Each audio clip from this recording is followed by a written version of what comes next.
Hello beautiful ladies and welcome back to my channel. तो क्या आपके बच्चों को भी है कोल्ड एंड कफ की प्रॉब्लम? और अब जैसे बढ़ती सर्दियां हैं और सर्दियों में तो ये कोई बड़ी बात नहीं है कि बच्चों को कोल्ड एंड कफ ना हो। तो क्या करना है? मैं भी अपनी बेबी को जो कि 4.5 साल की है उसके लिए भी मैं प्रेफर ये करती हूँ कि एलोपैथी मेडिसिन ना दी जाएँ, होम्योपैथिक दी जाए या फिर होम रेमेडीज़ फॉलो की जाए। तो क्या करें?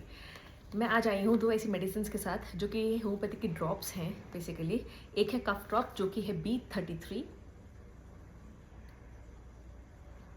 ठीक है, और दूसरी है कोल्ड की B22, ठीक है। ये 2 ऐसी ड्रॉप्स हैं जो बच्चों को बहुत हेल्प करेगा, कंट्रोल करेगा उनके कोल्ड एंड कफ में, ठीक है। तो क्या करना है, आपको थोड़ा सा वार्म वाटर लेना है।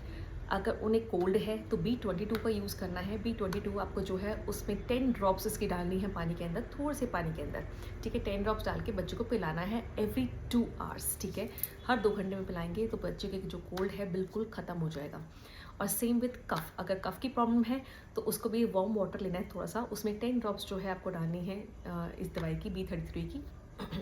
और उसको जो है हर 2 घंटे में आपको पिलाना है। अगर ज़्यादा है, ठीक है, तो हर 2 घंटे में पिलाना है। और अगर कोल्ड एंड कफ दोनों ही हैं तो फिर आपको ये ऑल्टरनेटिवली देना है, यानी कि अगर आपने 2 घंटे पहले B22 दिया है तो उसके 2 घंटे बाद आपको B33 देनी है, फिर B22 देना है एंड देन फिर B33 देनी है। इससे क्या है, बच्चे को कोल्ड एंड कफ में बहुत जल्दी रिलीफ मिलता है। मेरी बेटी के साथ अभी रिसेंटली हुआ था तो मैंने यही ट्राई किया था और बहुत अच्छे रिजल्ट्स हैं। Thank you.